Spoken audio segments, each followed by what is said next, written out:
Hello and good afternoon. My name is Sydney Sensikovich and I am a registered nurse that also happens to be a part of the Quality Improvement Council here at Wilkes-Barre General Hospital. I have been appointed to conduct an in-service on the importance of nursing-sensitive quality indicators, otherwise known as NSI, and how they apply to nursing practice to our newly hired nurses. This in-service will provide you with how information is collected and disseminated across our organization, along with your role as nurses in regards to accurate reporting and high-quality results. Additionally, this in-service will aim to address central line catheter-associated bloodstream infections as a specific nursing-sensitive quality indicator that you may come across in your practice.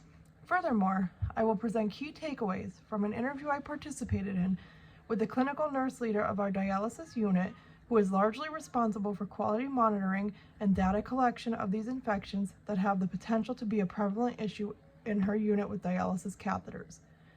So, the National Database of Nursing Sensitive Quality Indicators. In 1998, the American Nurse Association established a specialized database in an effort to evaluate nursing performance based off of patient outcomes and make improvements as necessary to avoid costly complications. This database was called the National Database of Nursing Sensitive Quality Indicators, or the NDNQI for short. The NDNQI became part of Press-Ganey Solutions and is recognized as the gold standard for enabling action plans and specific interventions for units needing improvement, and that's referenced to the NDNQI no date. Annually, Press-Ganey is responsible for the development of an RN survey that typically generates responses from over 300,000 nurses to help hospitals and various healthcare organizations understand factors that may affect patient-centered care by those providing it. Not all hospitals participate in the NDNQI. In fact, only a majority of magnet-recognized facilities use this database. Luckily, we are one of those facilities that utilize the NDNQI to improve our overall patient outcomes and ensure that staff is experiencing job satisfaction.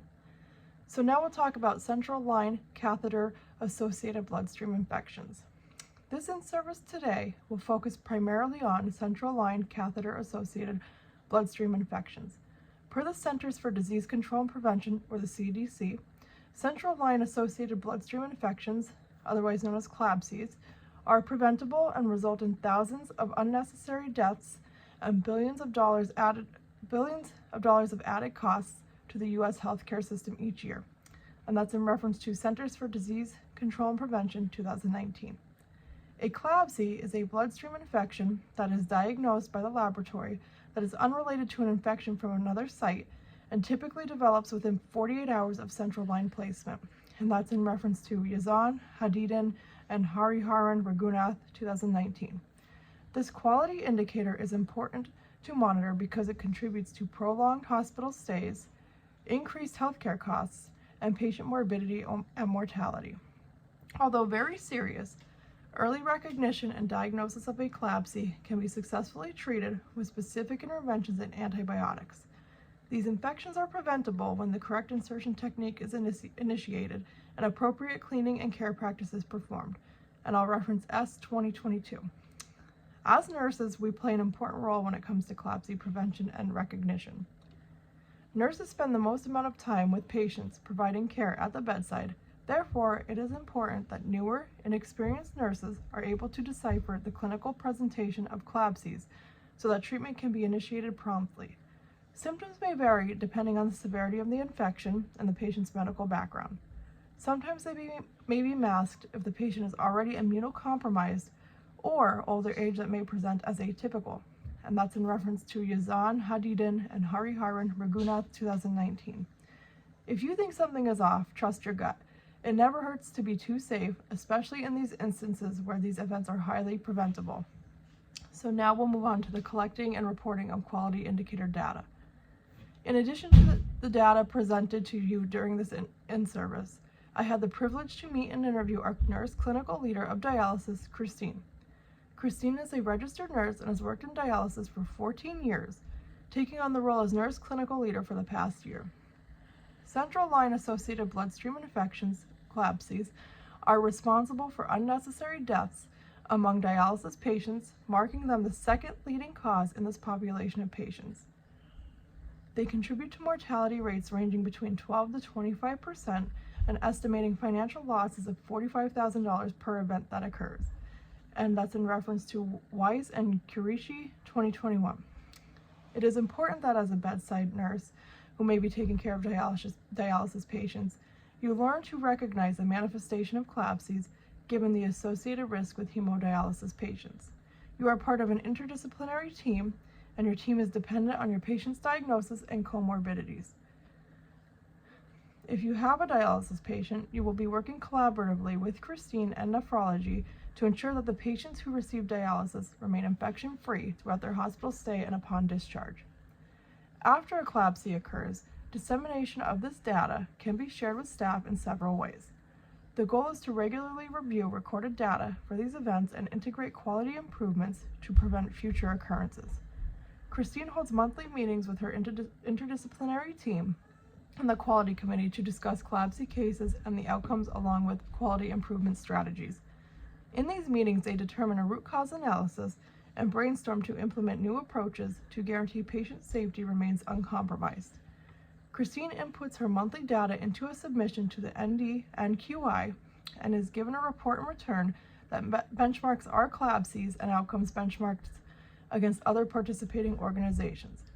It allows us to get a perspective of how peer organizations are doing in regards to our submitted data and provides us with feedback of how to improve our outcomes. Once the data is evaluated amongst the interdisciplinary team involved with the care of these patients, the reports are distributed to nurse leaders and directors prior to the bedside staff, typically via email. Once all the data is collected and evaluated, it is then that you will debrief the bedside staff on the outcome, whether it be good or bad. Dependent on the area that the nurse involved is lacking education in, it will be addressed by the respective departments. If it was due to improper care of the catheter, Christine and infection control will remediate that nurse. If it was charting negligence, the nurse informaticist and myself will re-educate the nurse on the importance of accurate charting. Then we will develop an action plan to ensure that the nurse fully understands prevention and recognition of CLABSIs moving forward and the importance of quality reporting measures to improve patient outcomes. It is important that in the event you recognize any developing infectious processes occurring, that you notify Christine after the primary physician overseeing the patient is made aware. Dialysis should be notified in order to rule out any catheter-associated contributors. Due to the increased risk of catheter-associated infections, it is critical that audits are performed on doctors who insert any type of central lines and nurses who assume care of the patients and monitor them for signs and symptoms of infection to ensure compliance is maintained. And that's in reference to Yazan Hadidan and Hariharan Raghunath, 2019. With that being said, documentation on the care you provide is important so that we can ensure you know how to properly care for these patients. Being that Christine is in charge of the dialysis unit, it is her responsibility to keep a record of any patient who has a CLABSI along with the treatments and outcomes. That is why it is pertinent for you as a nurse to monitor for any signs and symptoms of a developing infection and ensure that you have the appropriate documentation relevant to the patient's condition. So, to wrap up this in-service, the National Database of Nursing Quality Indicators, or ND-NQI, serves as a valuable tool to enhance nursing care and improve patient outcomes while simultaneously improving staff satisfaction. Located on this database are hundreds of nursing-sensitive quality indicators that contribute to overall performance and metrics to the organization. It is vital that reportable measures are conveyed to the respective persons that are responsible for submitting the indicator data to the ND-NQI. In your daily practice, you as nurses are the ones who spend most of your time caring for your patients. So if anybody is going to notice any type of extraordinary occurrence or deteriorating condition, it's you. You are essential for helping pave the way of improved patient outcomes and job satisfaction within this organization.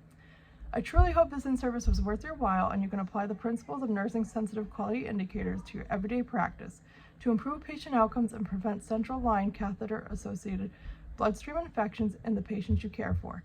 As newer nurses on the medical surgical unit who may commonly take care of dialysis patients, this is an important quality indicator to familiarize yourself with. Thank you. Now you may ask any questions that you may have.